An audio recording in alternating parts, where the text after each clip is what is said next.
Jeunes. Les jeunes. Genre américain. Jeunes. C'est la mode. Rue, sportif, danse. Danse. Danse actuelle. Des mouvements bizarres sur la tête. Dynamique. Fille un peu dénudée. Danse. Rap, musique noire. Mode. Mode. Sportif. Danse. C'est du plaisir. Pas très joli à entendre.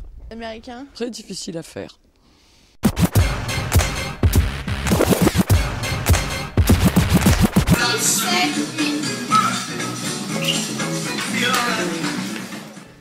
Alors la culture hip-hop, c'est un mouvement qui vient des États-Unis, qui est arrivé en France vers 1984, vers là. Donc la culture hip-hop, d'abord, c'est pas que la danse, ça représente différents mouvements. Donc dans la danse, plusieurs catégories. Le popping, c'est tout ce qui est contraction du corps robotique. Le smurf, le lock et la breakdance, donc la danse au sol. Ensuite, il y a le domaine de la musique, avec le DJing et le rap, et également le domaine du dessin avec le graphe. La danse, elle est arrivée en 80, donc vers les 80 en France, avec des danseurs qui sont venus des États-Unis comme Ibrahim, Rabin, Popping Taco, Storm. Dans hip-hop, les gens croient qu'on danse sur du rap, notamment du rap français, comme on est français.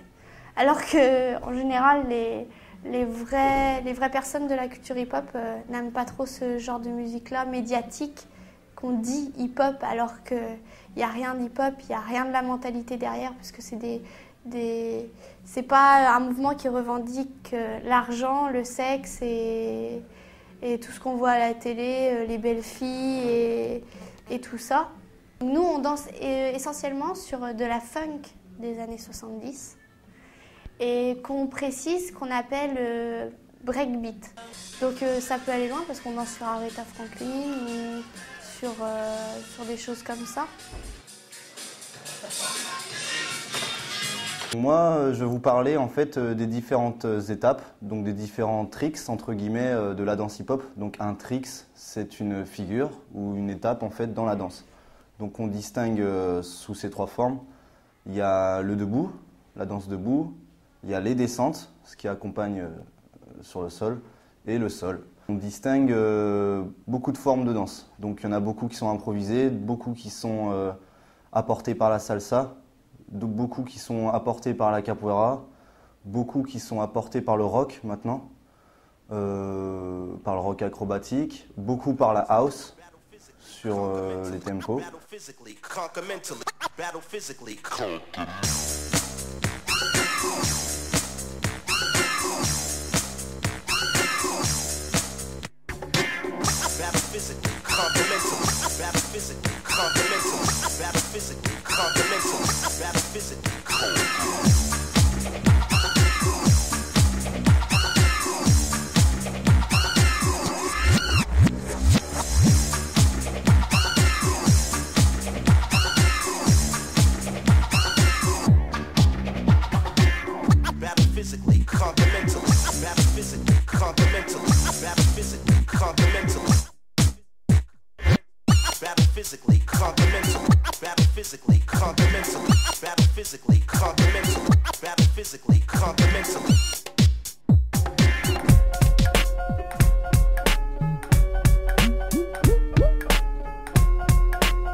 Watch the ball, watch the way I climb around your hall, walking up walls, sideways and I stall.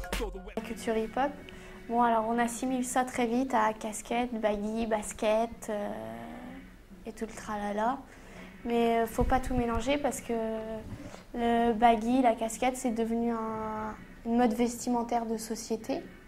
Les gens ont mélangé quartier, hip-hop, délinquance. Ça, c'est confus dans les esprits de la société. Et ça, c'est très grave pour nous parce qu'à partir du moment où on porte une casquette, on ne sait pas parler, on ne sait pas s'entretenir avec quelqu'un. Alors, le mouvement hip-hop, c'est bien entendu des lieux de rencontre également.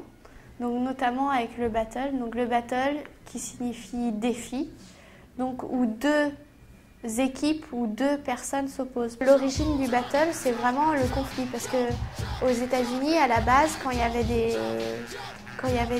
conflits, au lieu que ça se règle par la bagarre et à celui qui tuera le plus de personnes pour la notoriété, et ben cette notoriété elle est devenue dans la danse. Au lieu de régler les conflits par les mots ou par les actes, le conflit se réglait par la danse et on respectait celui qui était le plus fort.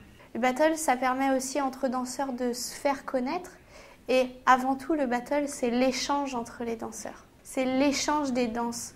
C'est-à-dire que ce que veulent les danseurs avant tout, c'est évoluer, augmenter leur niveau. On est là essentiellement pour se respecter, pour apprendre des uns des autres.